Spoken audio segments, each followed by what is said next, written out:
Hey, motherfuckers, it's Boangani. So, this one is going to be about mental conditioning, which, of course, I do. Well, actually, this is the new channel, so I forget that I don't have the same videos that I had before. But my old channel, I had a lot of videos about mental conditioning and what that looks like, and maybe solutions onto how to break that, uh, different things like that. But also, I kind of wanted to branch off into my experiences right now as a ascending, multidimensional, esoteric being, because that part is tricky, actually. And you know what? The best way that I can really explain that, and if you're going through this and this video happens upon you, you may agree. You feel like, excuse me, I feel like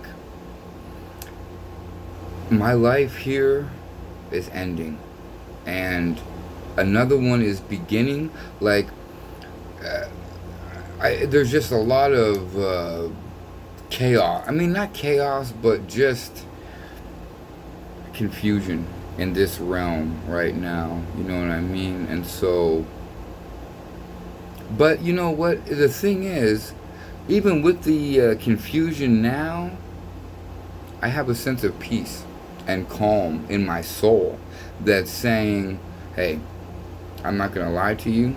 Shit is about to get real. And what you're about to experience is going to test you and take you to the very limits of yourself. But understand that at the end of that, you are going to be experiencing something that is so great and so wonderful that you will never regret going through what you went through, right? Now, I can give you an example. So, the example would be, sometimes in life we go through a bad experience, right? But in that bad experience, the greatest thing comes out of it. You know what I'm saying? Like, let me give you a more specific example as to what I'm talking about. You're in a you're young. Let's say you're in your 20s. You know what I mean? And you're in a abusive, or and abusive doesn't necessarily have to be physical. It can also be mental. It can be verbal. It can be emotional. The bottom line is the relationship that you're in is very toxic. You know what I mean? Now, while you're in that relationship, your life is hell, you know what I mean? And it sucks ass, and I'm not going to lie about that, you know what I mean? I've been there, so I definitely have a first-hand understanding of that. But the point is, while you're in that experience, it's bad, you know what I mean? But eventually you break up, hopefully, anyways. I did, you know what I mean? Eventually I left, and I began to heal. And you know what? After that experience, all of the great things that I learned about myself because of that bad experience, and I'm going to put bad in quotations because technically that doesn't really exist. There's no such thing as good or bad. Life just exists as it does. Good and bad are completely subjective based upon the individual and their perspective and their understanding of life and their experiences. Anyway, I'm not going to go into that. That's a conversation for another time that I really don't care to. I mean, I do care, but not for this particular video.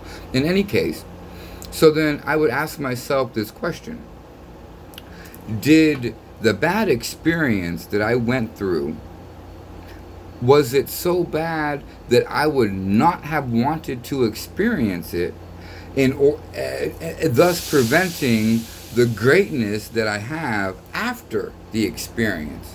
You know what I mean? And I always answer that question, no. You know what I mean?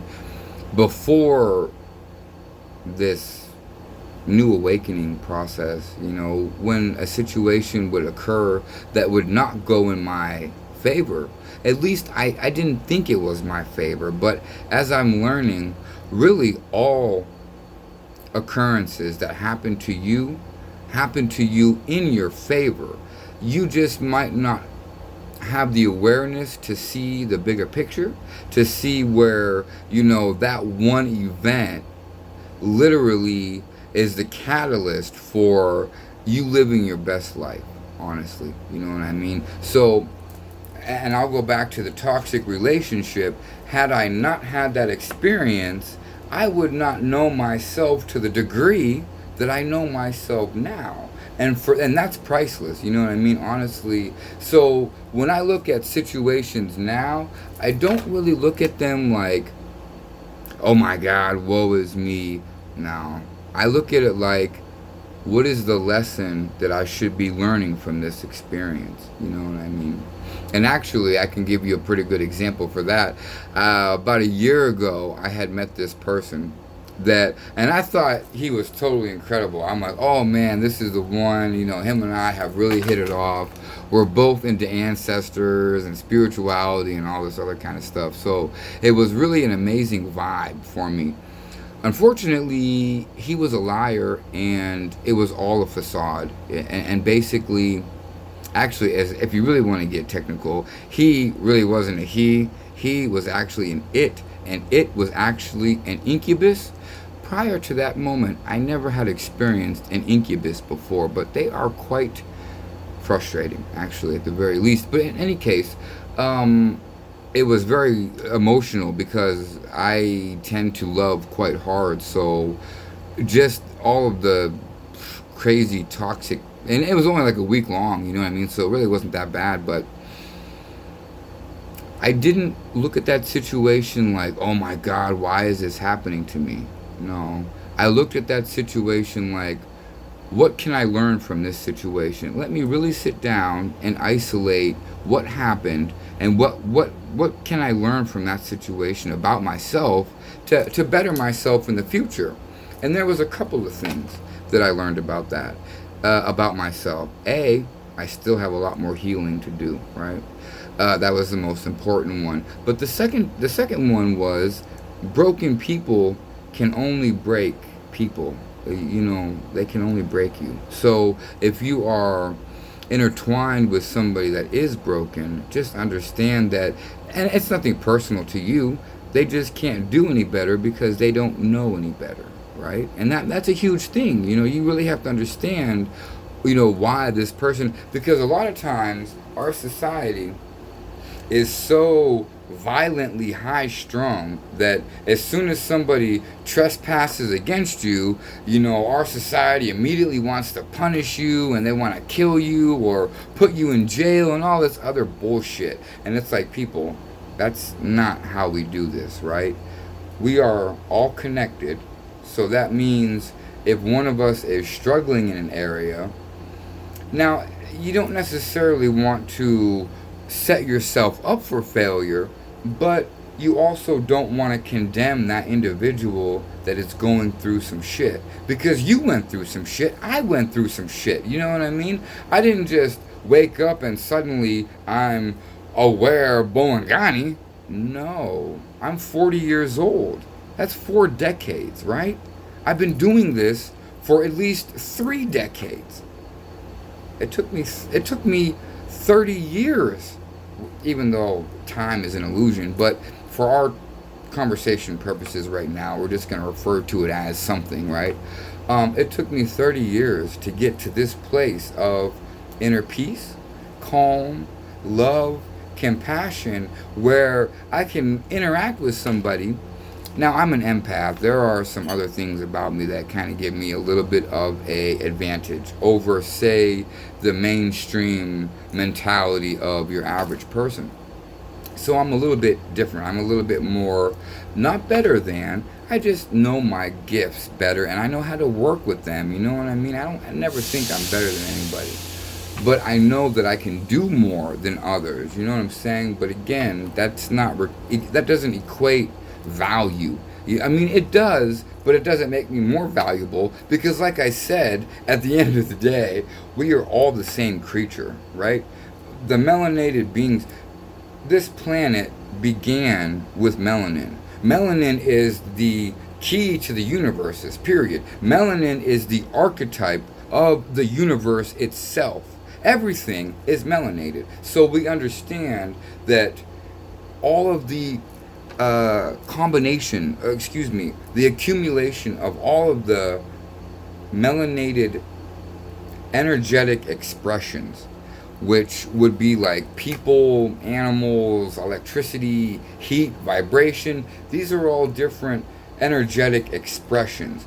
All of that combined is known as the all, or the source, the most high, however you want to phrase it. It doesn't matter, because it's basically the same thing. It's the collection of all of our emotions, all of our feelings, all of our experiences, our knowledge, our wisdom, our pain, our suffering, our happiness, our joy. It's all brought together to create the source of creation, which is the all. That's what I refer to it. Actually, I got that from the Hermetic text. That's what it was written by the three initiates. So they refer to the all, but actually it's based off Hermes, which is really based off the Egyptian god Thoth, or Tahuti. I believe that those two names are used interchangeably.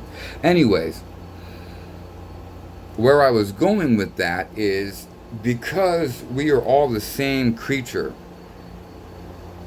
just because somebody is not moving in accordance with what you would think is acceptable, right? It doesn't make them somebody that needs to be punished. There should be no punishment. There's nothing like this. The only reason that punishment exists is because we're in a very sick and disgusting society. And we know who the dominant class is of this society. So if you are a melanated person and you have had any type of understanding or research into the opposite of us, I'm not going to go into details. YouTube will try to delete my channel again, or somebody will try to report me, but I can speak in semantics, and as long as you know what I'm saying without me saying it, there's not a goddamn thing that they can motherfucking do other than suck my asshole, right? Anyways, so with that being said, we understand who the dominant class is, so we understand who's thinking, or lack thereof, in my for my purpose. For never mind. Anyways, we understand where the weakest link is coming from. It's not from the melanated beings, you understand? Although this society would want you to think that, but that's not actually true, you understand? So because so many people are taking their cues from the ones that wouldn't know, the ones that don't, never mind, so many are taking their cues from individuals that you should not be taking your cues from, right? Your cues should be coming from in here. Anyways, the concept of punishment is what I was talking about. That is man-made, made by them, not by us. Our ancestors didn't punish one another. There was no jails. There was no capital punishment. There was no handcuffs. There was no shackles. There was nothing like that. Do you know why? Because nature doesn't. It's not like people. Whenever you have a doubt, or whenever you have a question about how things should look to nature. Do you see lions going around arresting one another, giving each other speeding tickets? Do you see that? No. Do you see lionesses jailing their fucking cousins and shit? No. Do you see frog species going around writing warrants for arrest? No. There's a reason for that. Because it doesn't even exist. Alright? Stay tuned. I'll be back.